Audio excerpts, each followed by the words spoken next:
کہ اپنے دامن کو گناہوں سے بچا کے رکھو، لا تظلموا فیہن انفسکم۔ وہ 4 حرمت والے مہینے، اس کی وضاحت خود پیارے پیغمبر محمد مصطفیٰ صلی اللہ علیہ وسلم نے فرمائی۔ آپ نے فرمایا وہ 4 مہینے، ان میں سے 3 تو لگاتار آتے ہیں، ذوالقعدہ، ذوالحجہ، اور تیسرا آپ نے فرمایا محرم، اور چوتھا آپ نے فرمایا رجب کا مہینہ۔ یہ 4 مہینے حرمت والے ہیں، اور ان میں سے جو حرمت والے مہینے ہیں،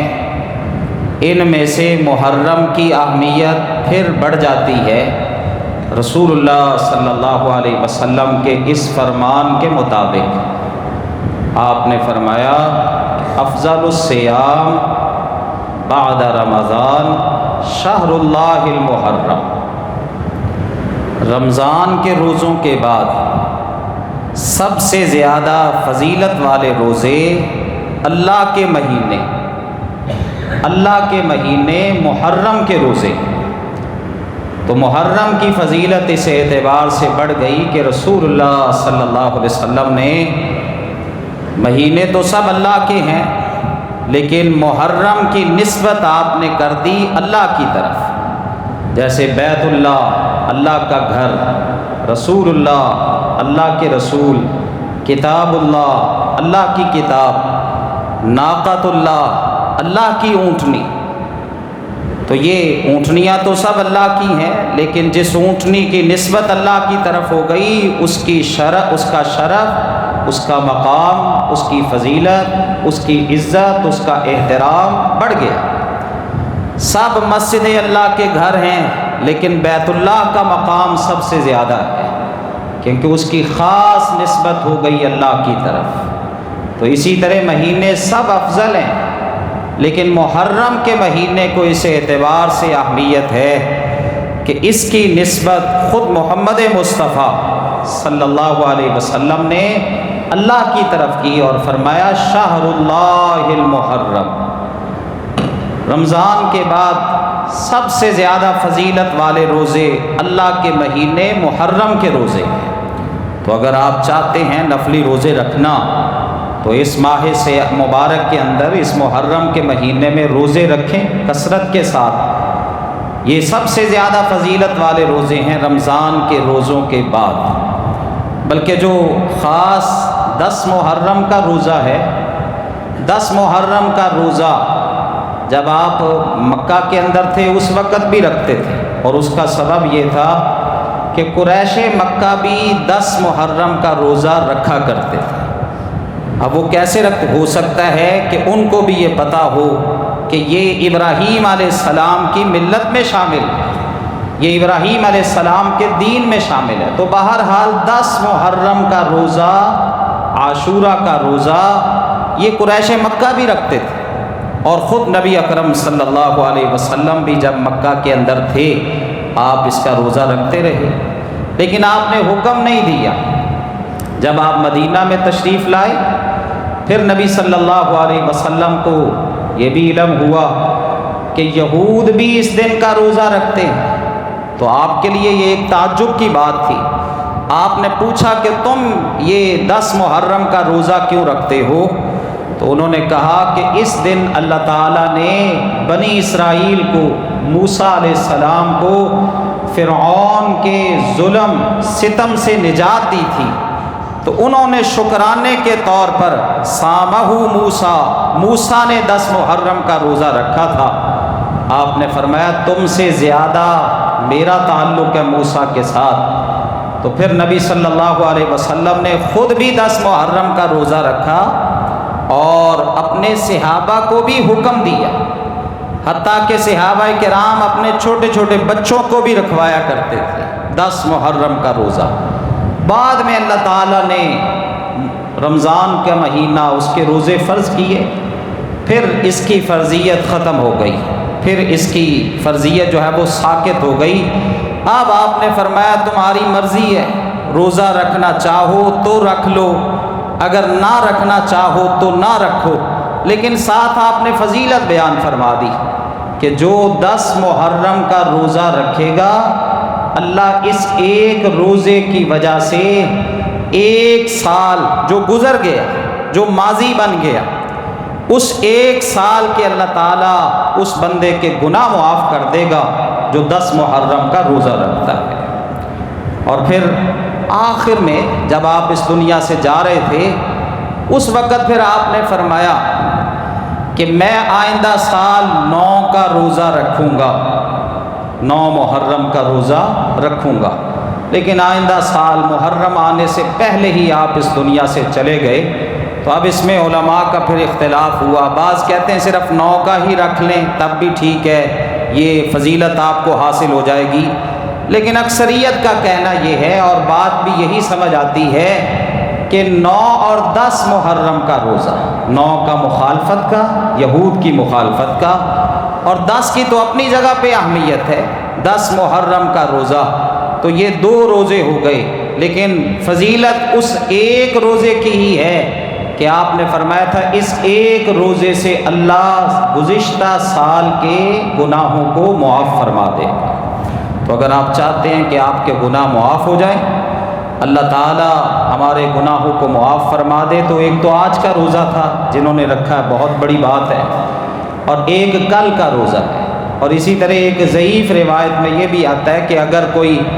10 کے ساتھ یعنی 9 کا نہیں رکھ سکا تو وہ 10 کے ساتھ 11 کا روزہ رکھ لے، تب بھی مخالفت ہو جائے۔ تو محرم کا مہینہ اس کی بہت اہمیت ہے، لیکن یہ حرمت کا مہینہ اس اعتبار سے ہمارے ہاں مشہور نہیں ہے،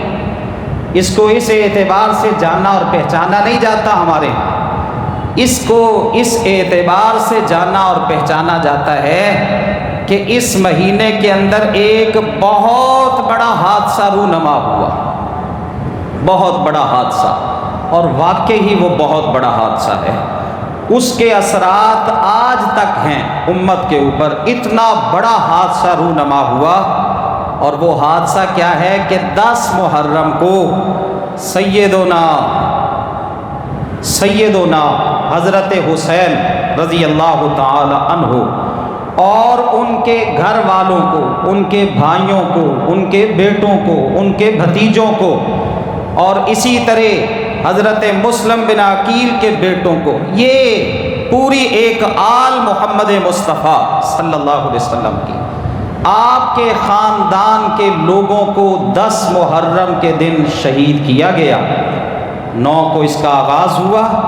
10 محرم کو حضرت حسین رضی اللہ تعالی عنہ شہادت کے درجے پر فائز ہوئے، اور یہ واقعہ 61 ہجری میں رونما ہوتا ہے۔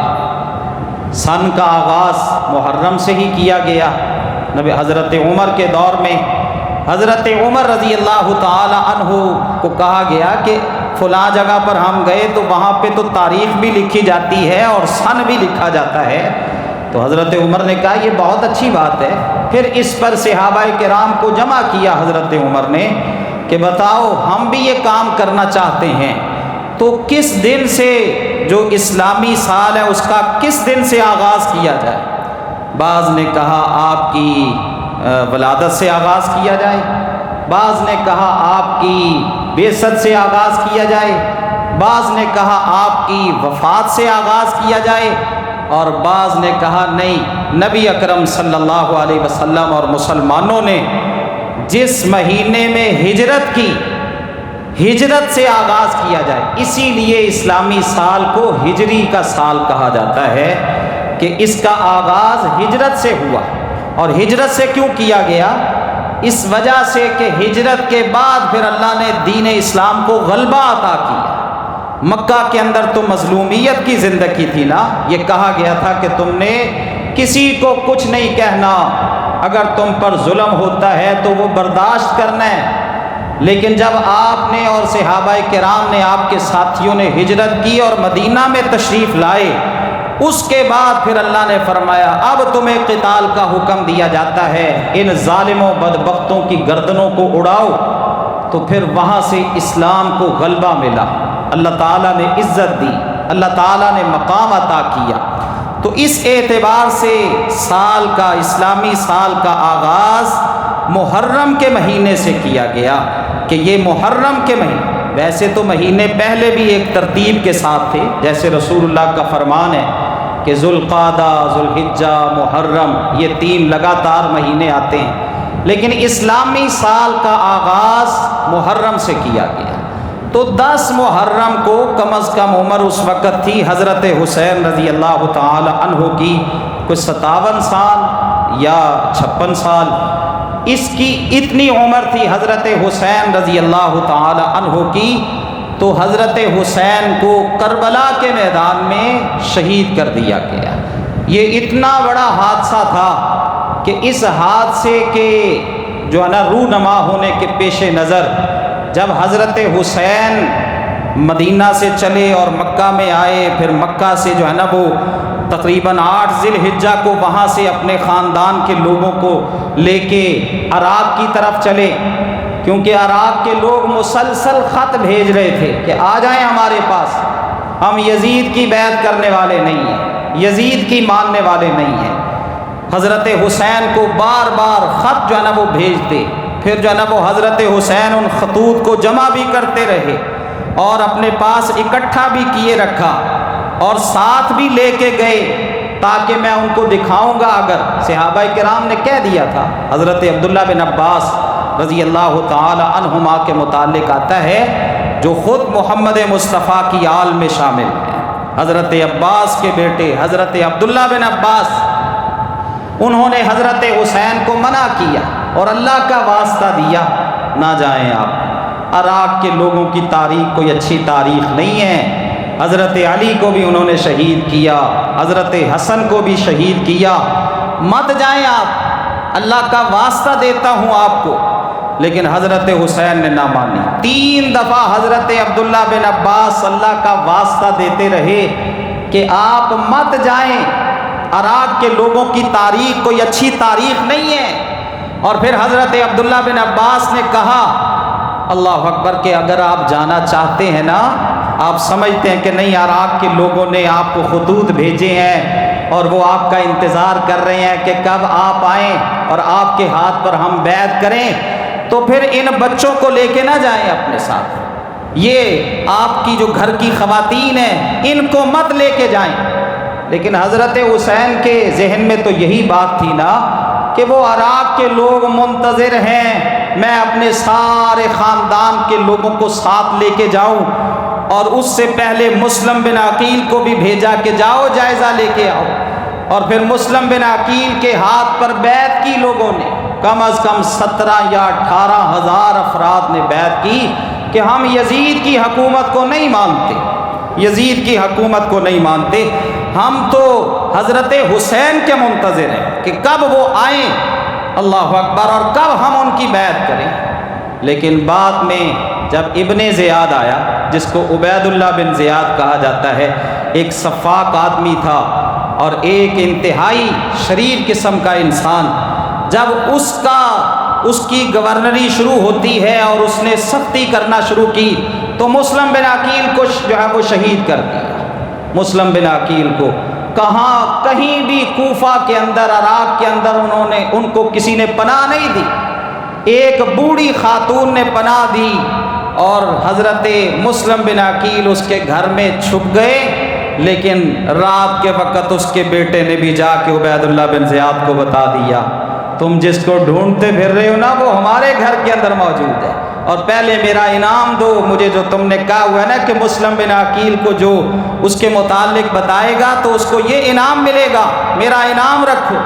اس انعام کے چکر میں حضرت مسلم بن عقیل کی خبر دی اس نے، تو حضرت مسلم بن عقیل کو شہید کیا گیا۔ حضرت حسین رضی اللہ تعالی عنہ کو اس سے پہلے مسلم بن عقیل خط لکھ چکے تھے،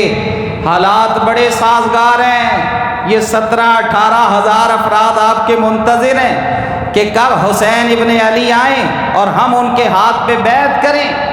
حضرت حسین رضی اللہ تعالی عنہ اس وجہ سے اپنے خاندان کے لوگوں کو لے کے نکلے، لیکن جب وہاں پہنچے وہاں تو سارے معاملات ہی بدلے ہوئے، اللہ اکبر، کسی نے ساتھ نہیں دیا، اور پھر بالآخر حضرت حسین رضی اللہ تعالی عنہ کو اور ان کے خاندان کے لوگوں کو شہادت کا درجہ اس پر فائز ہو گئے وہ۔ اور پھر یہ بھی یاد رکھیے گا حضرت علی کے اس جو قافلے کے اندر دیگر بیٹے تھے، اور ان کے اندر ایک نام حضرت ابو بکر بن علی کا ہے، ایک نام حضرت عمر بن علی کا ہے، ایک نام حضرت عثمان بن علی کا ہے۔ اسی طرح حضرت حسن کے بیٹے تھے ابو بکر بن حسن، عمر بن حسن، یہ نام بھی تھے، اور یہ بھی اللہ کی راہ میں شہادت کے درجے پر فائز ہو گئے۔ تو حضرت حسین رضی اللہ تعالی عنہ کو 10 محرم کو ان کی شہادت ہوئی، اور 10 محرم بوقت بعض کہتے ہیں عصر کا وقت تھا، اسی طرح بعض کہتے ہیں ہفتے کا دن تھا، بعض کہتے ہیں جمعے کا دن تھا، بعض کہتے ہیں جو ہے وہ سوموار کا دن تھا۔ لیکن یہ المناک واقعہ، یہ دردناک واقعہ اللہ اکبر رونما ہوا، اور اس کے اثرات آج تک امت پر مرتب ہیں۔ حضرت حسین رضی اللہ تعالی عنہ کی شہادت کے متعلق وحی کے ذریعے پہلے ہی بتا دیا گیا تھا محمد مصطفیٰ کو صلی اللہ علیہ وسلم۔ حضرت علی کہتے ہیں میں ایک دفعہ آیا رسول اللہ کے پاس، تو نبی اکرم صلی اللہ علیہ وسلم، یہ مسند احمد کی روایت ہے، اور حافظ زبیر علی زئی علیہ الرحمہ نے اس کو حسن درجے کی قرار دیا ہے۔ کہتے ہیں میں رسول اللہ کے پاس آیا، تو جب میں پہنچا نا تو رسول اللہ غم میں بیٹھے، پریشان بیٹھے، آنکھوں سے آنسو نکل رہے۔ حضرت محمد مصطفیٰ صلی اللہ علیہ وسلم تو آپ غم زدہ بیٹھے، پریشانی میں بیٹھے، آنسو نکل رہے ہیں۔ میں نے کہا یا رسول اللہ صلی اللہ علیہ وسلم کیا معاملہ ہے، آپ غم میں ہیں، پریشانی کی حالت میں ہیں، آنکھوں سے آنسو نکل رہے ہیں؟ رسول اللہ صلی اللہ علیہ وسلم نے فرمایا ہاں میرے پاس جبریل آیا تھا، اور اس نے آ کے مجھے خبر دی ہے کہ آپ کے بیٹے حسین کو فرات کے کنارے پر شہید کر دیا جائے گا، آپ کے بیٹے کو فرات کے کنارے پر جو ہے وہ شہید کیا جائے گا۔ اور اسی طرح کی روایت حضرت ام سلمہ ام المومنین، مومنوں کی ماں، رسول اللہ کی زوجہ حضرت ام سلمہ رضی اللہ تعالی عنہا سے بھی ملتی ہے۔ کہتی میں رسول اللہ کے پاس تھی، اور اس وقت حسین ابن علی بھی وہاں پہ موجود تھے۔ نبی اکرم صلی اللہ علیہ وسلم کے پاس جبریل آئے، انہوں نے آ کے بتایا کہ اللہ کے نبی آپ کی امت کے کچھ افراد جو ہے آپ کے بیٹے کو شہید کر دیں گے۔ تو پھر حضرت حسین رضی اللہ تعالی عنہ کی یہ شہادت کی خبر آپ کو پہلے ہی وحی کے ذریعے بتا دی گئی تھی، اور آپ کو بتا دیا گیا تھا۔ بلکہ صحیح بخاری کے اندر آتا ہے عبداللہ بن عباس رضی اللہ تعالی عنہ کا خواب، اور یہ یاد رکھیے گا خواب صرف دلیل ہوتی ہے نبی کا خواب، نبی کا خواب اللہ کی طرف سے وحی ہوتا ہے، اس میں کوئی تردد نہیں ہو سکتا، اس میں کوئی شک نہیں ہو سکتا۔ بہرحال عبداللہ بن عباس کا خواب وہ بیان کرتے ہیں کہ میں دوپہر کے وقت سو رہا تھا، دوپہر کے وقت آرام کر رہا تھا، تو خواب میں ملے محمد مصطفیٰ صلی اللہ علیہ وسلم، بڑے غم زدہ، بڑے پریشان۔ خواب میں میں دیکھتا ہوں کہ آپ کے ہاتھ میں ایک شیشی ہے، اور اس میں خون ہے، ایک بوتل ہے اس میں خون ہے، اور نبی صلی اللہ علیہ وسلم انتہائی غم کی حالت میں، انتہائی پریشانی کی حالت میں، انتہائی پریشانی اور غم کی کیفیت میں میرے ساتھ خواب کے اندر ملاقات ہوئی محمد مصطفیٰ کی صلی اللہ علیہ وسلم۔ تو کہتے ہیں میں نے کہا یا رسول اللہ آپ تو بڑے غم زدہ ہیں، بڑے پریشان ہیں۔ آپ فرماتے ہیں میں صبح سے آج حسین اور اس کے ساتھیوں کے خون کو اس شیشی میں جمع کر رہا ہوں، صبح سے اس کام میں لگا ہوا ہوں۔ اللہ اکبر، یہ حضرت عبداللہ بن عباس کا خواب ہے۔ اور اسی طرح جب حضرت حسین کی شہادت کی خبر ملی، مدینہ کے اندر پہنچی، تو حضرت ام سلمہ ام المومنین رضی اللہ تعالی عنہا کہنے لگی اللہ عراقیوں کو ذلیل کر دے، اللہ ان کی قبروں کو، ان کے گھروں کو آگ سے بھر دے، اللہ اکبر، ان کو اللہ رسوا کر دے، اللہ ان کو برباد کر دے جنہوں نے حسین ابن علی کو قتل کیا ہے، جنہوں نے حسین ابن علی پر ظلم کیا ہے، بلا کے ان کو جو ہے وہ شہید کر دیا، اللہ ان پر جو ہے نا وہ ان کو تباہ و برباد کر دے۔ اور انتہائی غمزدہ ام المؤمنین حضرت ام سلمہ رضی اللہ تعالی عنہا۔ اسی طرح ایک دفعہ صحیح بخاری کے اندر بھی آتا ہے اور ترمذی کے اندر بھی آتا ہے کہ ایک دفعہ آپ حضرت عبداللہ بن عمر رضی اللہ تعالی عنہما حج کے لیے یا عمرہ کے لیے گئے مکہ میں، وہاں پہ ایک عراقی بھی آیا ہوا تھا، عراق کے لوگ بھی آئے ہوئے تھے تو اپنے آپ کو مسلمان کہتے نا، عراق کے لوگ بھی آئے ہوئے، وہ شیعان علی جو اپنے آپ کو اللہ اکبر کہتے، وہ بھی آئے ہوئے حج کے لیے یا عمرہ کے لیے۔ ایک آ گیا کہنے لگا جی آپ سے مسئلہ پوچھنا ہے۔ عبداللہ ابن عمر کہتے پوچھو، کیا پوچھنا چاہتے؟ کہنے لگا جی اگر احرام کی حالت میں بندے سے مکھی مر جائے یا مچھر جو ہے وہ مر جائے تو اس کا کیا فدیہ ہے؟ اللہ اکبر، اس کا وہ کیا فدیہ دے اگر احرام کی حالت میں اس طرح کا معاملہ بن جائے؟ عبداللہ بن عمر کہتے تعجب ہے تمہارے اوپر، مکھی اور مچھر کے متعلق تو پوچھتے ہو اور محمد مصطفیٰ صلی اللہ علیہ وسلم کے جگر گوشے کو تم نے شہید کر دیا، جن کے متعلق رسول اللہ فرمایا کرتے تھے الحسن والحسین ہما ریحانتا یا من الدنیا، حسن بھی اور حسین بھی یہ دنیا میں میرے پھول ہیں، پھول۔ رسول اللہ صلی اللہ علیہ وسلم اللہ اکبر حضرت حسن اور حسین کی خوشبو لیا کرتے تھے، اور یہ کوئی ایک روایت نہیں ہے۔ اللہ اکبر، ہمارے دلوں میں حضرت حسن اور حسین کی محبت ہے، سبب کیا ہے کہ یہ تو محبوب تھے محمد مصطفیٰ کے صلی اللہ علیہ وسلم۔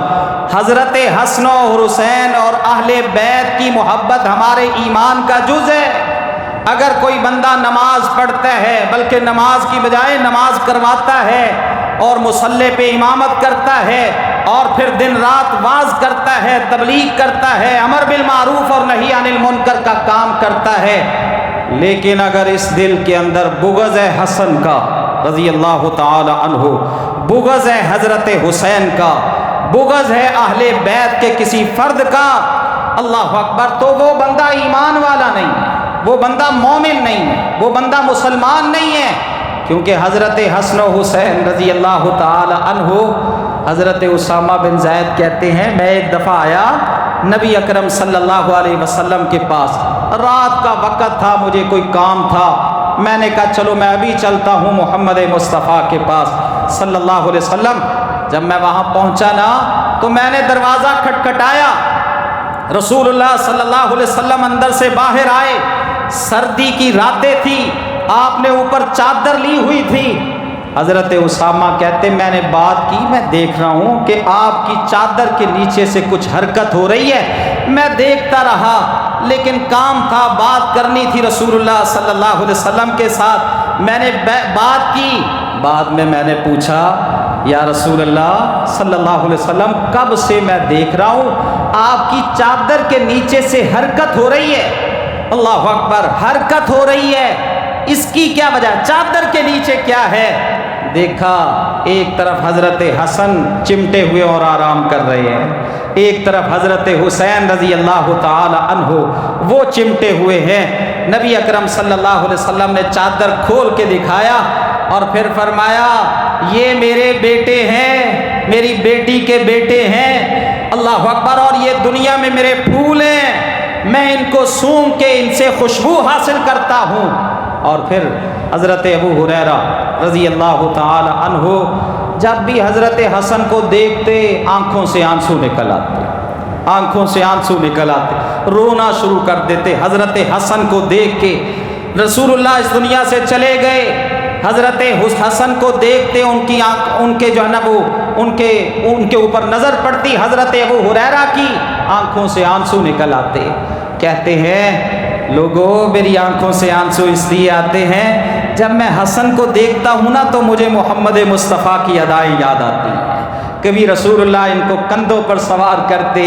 کبھی آپ اپنی کمر مبارک پر سوار کرتے، کبھی حضرت حسن کو جو ہے نا وہ پیار کرتے، کبھی ان کا بوسہ لیتے، اللہ اکبر، کبھی ان سے محبت کا اظہار کرتے۔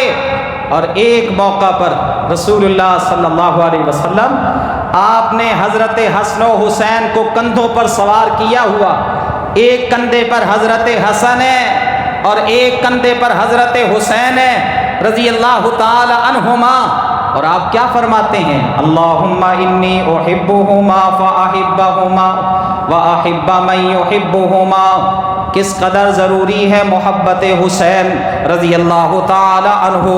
آپ کے ساتھ عقیدت رکھنا، محبت کرنا، پیار کرنا۔ سنو رسول اللہ کا فرمان، آپ نے فرمایا اللہم انی احبہما،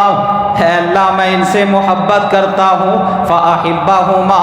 تو بھی ان سے محبت کر، واحب من یحبہما،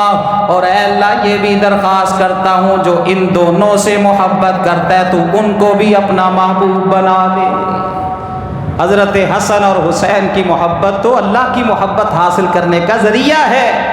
اللہ اکبر۔ حضرت حسن اور حسین کے ساتھ پیار تو رسول اللہ کی سنت ہے، اللہ اکبر، رسول اللہ کی ادا ہے۔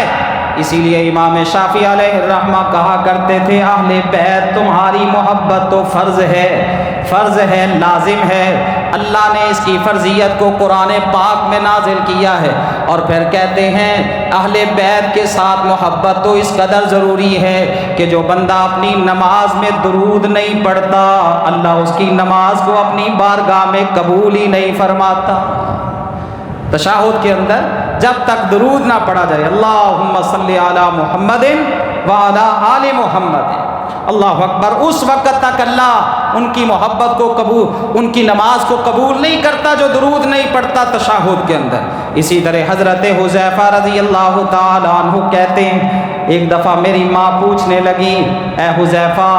تو رسول اللہ صلی اللہ علیہ وسلم کے پاس جاتا ہے، میں دیکھتی ہوں آپ اب تو کافی عرصہ گزر گیا کہ تو رسول اللہ کے پاس نہیں گیا۔ کہنے لگے ہاں اماں جان کافی عرصہ ہی گزر گیا کہ رسول اللہ کی مجلس میں حاضری نہیں ہوئی۔ حضرت حذیفہ کہتے ہیں جب میں نے یہ کہا تو میری ماں جلال میں آ گئی، جلال میں آ گئی، غصے میں آ گئی، اور کہنے لگی تو مدینہ میں رہتا ہے اور اتنا عرصہ تو بغیر رسول اللہ کے پاس گئے ہوئے گزار دیا، تعجب کی بات ہے۔ حضرت حذیفہ کہتے ہیں میں نے کہا اماں جان غصے میں نہ آئے، آج ہی میں جاؤں گا محمد مصطفیٰ کے پاس اور آپ کے لیے اور اپنے لیے مغفرت کی دعا کرواؤں گا۔ حذیفہ کہتے ہیں میں مغرب کی نماز پڑھتا ہوں رسول اللہ کے پیچھے، اور پھر آپ صلی اللہ علیہ وسلم مغرب کی نماز کے بعد وہاں پہ ہی بیٹھے رہے، میں بھی رسول اللہ کے پاس بیٹھا رہا، آپ کے چہرہ مبارک کا دیدار کرتا رہا۔ عشاء کی نماز کے بعد آپ اپنے گھر کی طرف روانہ ہوئے تو میں بھی پیچھے ہو دیا، میں بھی پیچھے چل دیا۔ آپ نے پیچھے کی طرف دیکھا اور فرمایا کیا حذیفہ ہے؟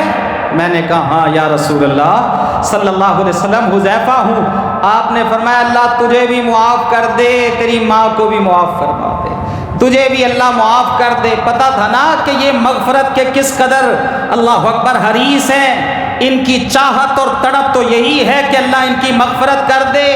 رسول اللہ نے بھی دعا دی حذیفہ اللہ تجھے بھی معاف کر دے، تیری ماں کو بھی اللہ معاف فرما دے۔ اور اس کے بعد آپ نے فرمایا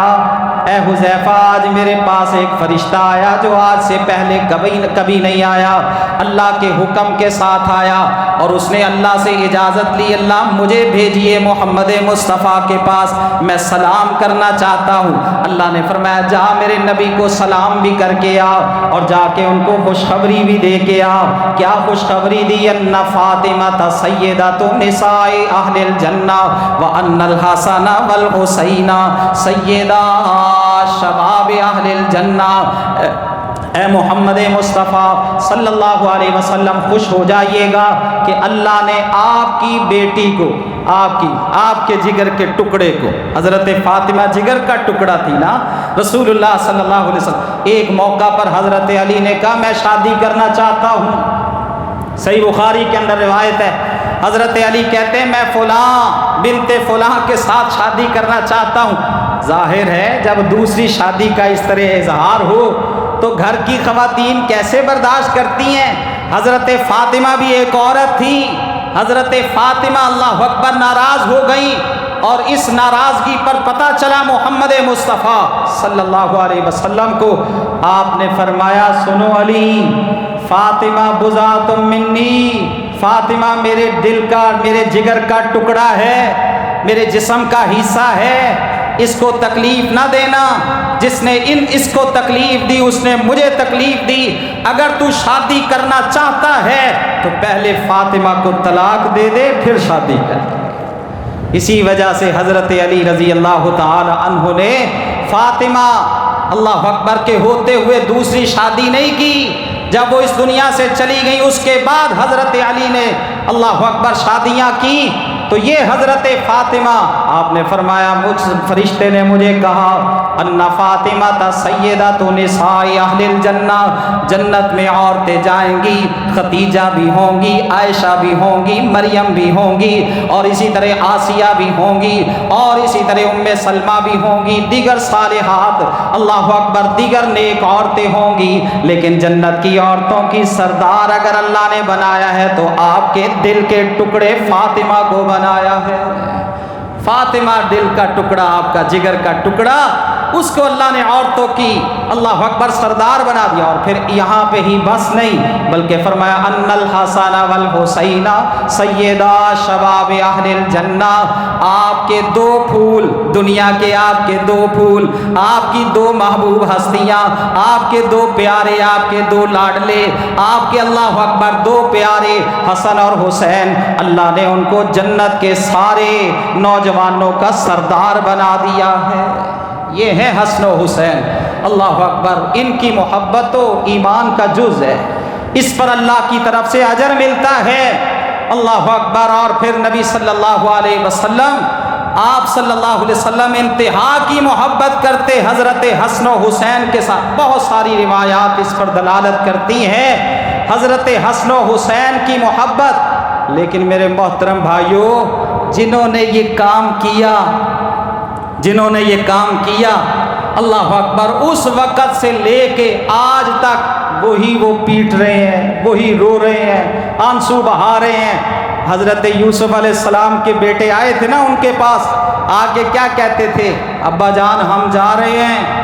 اللہ اکبر، سیر و تفریح کے لیے جا رہے ہیں۔ حضرت یوسف کے بارے میں کہا یہ یوسف ہمارا چھوٹا بھائی ہے، اس کو آپ نے کبھی نہیں بھیجا،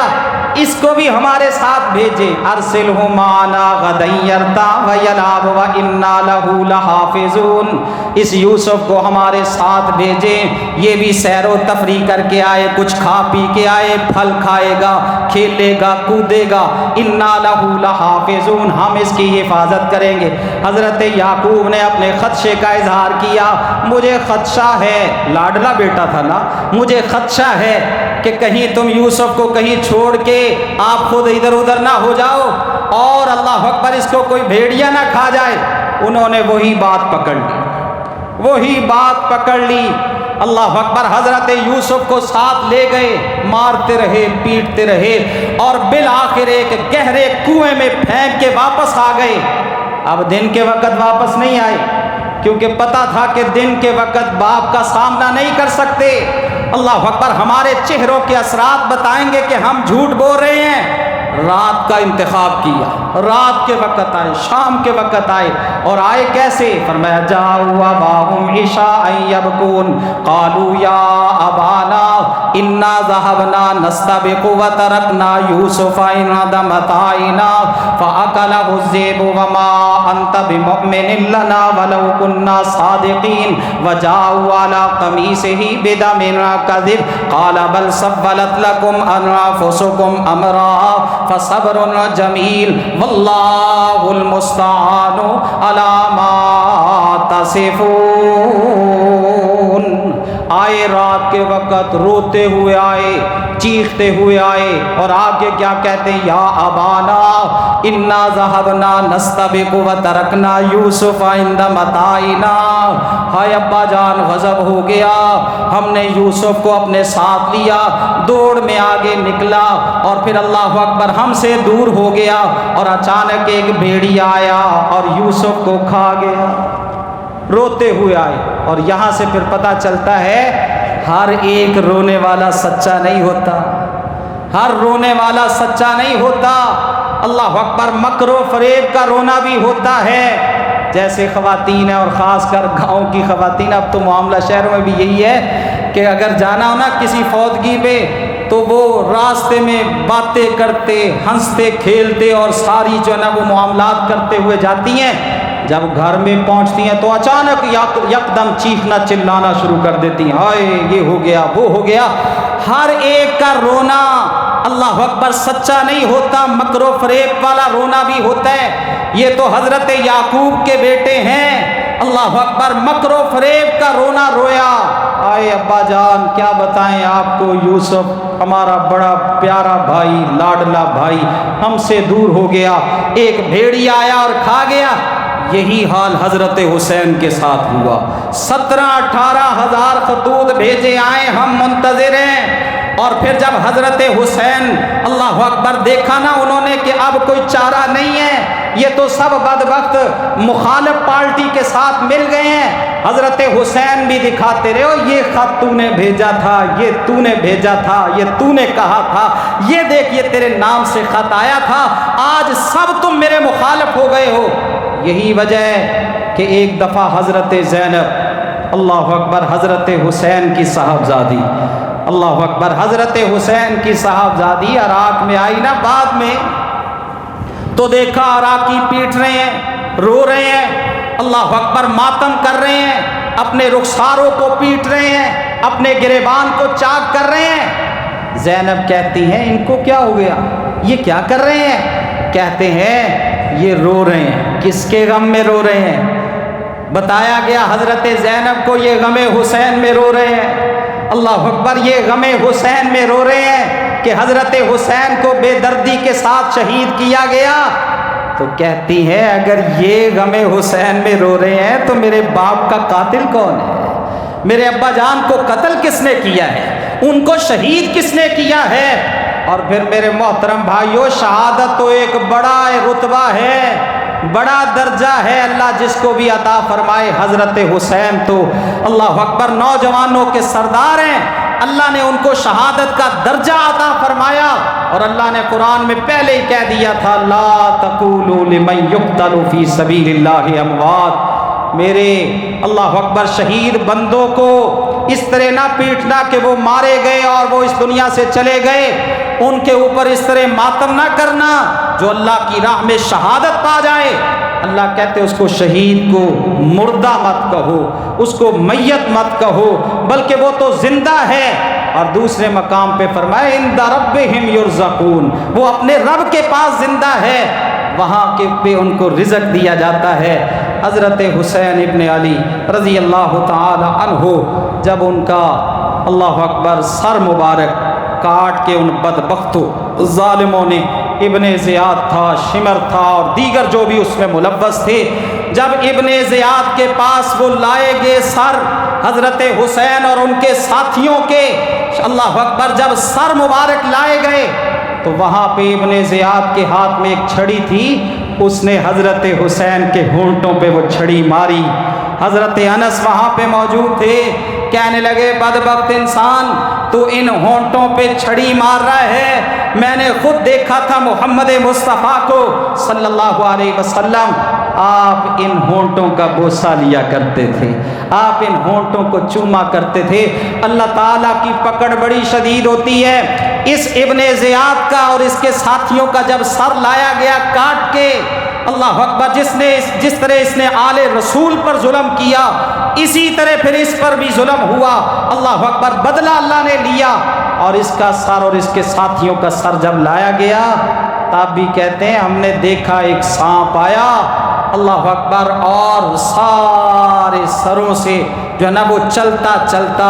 ابن زیاد کے سر کے پاس آیا اور اس کے نتنوں کے ذریعے اللہ اکبر اس کے دماغ میں گیا، پھر واپس آیا، پھر دوبارہ گیا، پھر واپس آیا، اور یہ 3 دفعہ ہوا۔ اللہ تعالیٰ نے عبرت کا نشان اس کو بنا دیا۔ ایک آدمی آیا، اللہ اکبر، آ کے کہتا ہے آج معاذ اللہ فاسق کا بیٹا فاسق حسین ابن علی قتل ہو گیا، معاذ اللہ اس کو قتل کر دیا گیا۔ تب بھی کہتے ہیں جب اس نے یہ بکواس کی نا اپنی زبان سے،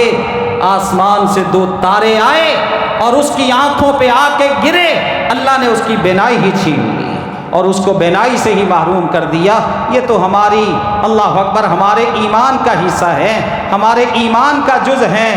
لیکن محترم بھائیوں، واویلا کرنا، نوحہ کرنا اور پھر ان مجلسوں کو دیکھنا، ان مجلسوں کو دیکھنا، پھر ان کی سبیلوں سے پانی لینا اور پھر اللہ اکبر گھوڑے کے نیچے سے اپنے بچوں کو گزارنا اور پھر محرم کے مہینے میں اللہ اکبر قبرستان کا خاص رخ کرنا اور وہاں پہ مٹی ڈالنا اور پھر اللہ اکبر اوپر سے لپائی کرنا، اس کا دین اسلام کے ساتھ کوئی تعلق نہیں ہے۔ یہ سوگ کا مہینہ نہیں ہے، یہ تو اعزاز کا مہینہ ہے کہ حضرت حسین ابن علی رضی اللہ تعالی عنہ کو اعزاز اللہ نے عطا فرمایا۔ اور یہ ساری چیزیں اگر آج ہم اہل سنت جو اپنے آپ کو کہتے ہیں ان چیزوں سے پیچھے ہٹ جائیں نا، تو یہ اپنی موت خود ہی مر جائیں۔ اور ویسے بڑی بات کسی نے کی ہے، جس دل کے اندر ابو بکر اور عمر کا اور عثمان کا، امیر معاویہ رضی اللہ تعالی عنہم کا بغض ہو، اللہ نے سزا ان کو دنیا میں ہی دے دی،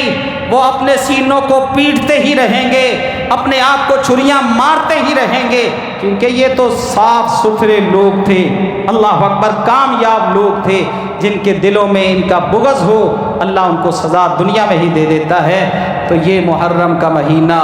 حرمت والا مہینہ ہے، اگر کوئی آپ نے اس میں عمل کرنا ہے، وہ عمل جو محمد مصطفیٰ نے کیا، تو پھر روزے رکھیں، روزے رکھیں، جس قدر ہو سکے روزے رکھیں۔ اور اللہ اکبر 10 محرم کو قبرستان کا رخ کرنا، میں قبرستان کے قریب سے کل گزرا تو وہاں پہ مٹی لائی جا رہی تھی، بہت زیادہ رش تھا، اور یہ سارے ہم ہی کام کرنے والے ہیں، اس کا دین کے ساتھ کوئی تعلق نہیں ہے، اسلام کے ساتھ کوئی تعلق نہیں ہے۔ قبرستان جائیں لیکن خاص دن میں 10 محرم کو جانا یا 9 کو جانا، اس کا اسلام کے ساتھ کوئی تعلق نہیں ہے۔ آپ عام جائیں، اپنے پیاروں کی قبروں پر جا کے دعا کریں، اور رسول اللہ کا فرمان ہے قبرستان جایا کرو،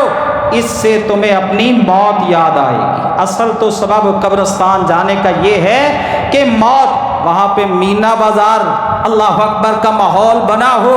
اور جو ہے نا وہ خوش گپیاں چل رہی ہوں، یہ ماحول اسلام کا ماحول نہیں ہے۔ اسی طرح اپنے بچوں کو، یہ جتنے بھی آج کل نیاز حسین بڑی چلتی ہے، نیاز حسین، اللہ کے ساتھ شرک پر مبنی یہ کام، اللہ اکبر، نیاز حسین کی دیگیں پک رہی ہیں، نیاز حسین کی السبیلیں لگ رہی ہیں، نیاز حسین کا لنگر تقسیم ہو رہا ہے، یہ سب حرام ہے۔ اللہ نے قرآن پاک میں فرمایا انما حرم علیکم المیتۃ والدم ولحم الخنزیر وما اہل لغیر اللہ بہ، جو چیز بھی اللہ کے علاوہ کسی اور کے نام پر ہو اور وہ مشہور ہو جائے، اللہ نے اس کو حرام کر دیا ہے، وہ چاہے نیاز حسینی ہو۔ اور اس میں حضرت حسین کے اور ان کے خاندان کی شہادت میں ایک بہت بڑا سبق یہ بھی ہے،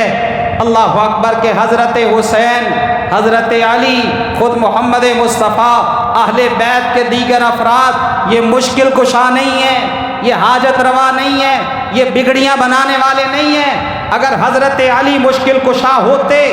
آپ کے خاندان کے لوگ اس طرح بے دردی سے شہادت کا درجہ نہ پاتے۔ اللہ نے قرآن پاک میں فرمایا اِن یمسسک اللہ بضر فلا کاشف لہ، اے نبی محمد صلی اللہ علیہ وسلم، اگر آپ پر بھی کوئی تکلیف آئے، آپ پر بھی کوئی مصیبت آئے، آپ پر بھی کوئی پریشانی آئے، اس پریشانی کو اللہ کے علاوہ کوئی بھی دور کرنے والا نہیں ہے، اللہ کے علاوہ کوئی اس کو اللہ اکبر ختم کرنے والا نہیں ہے۔ یہی وجہ کہ آپ ہر نماز کے بعد کہا کرتے تھے اللہم لا مانع لما آتیت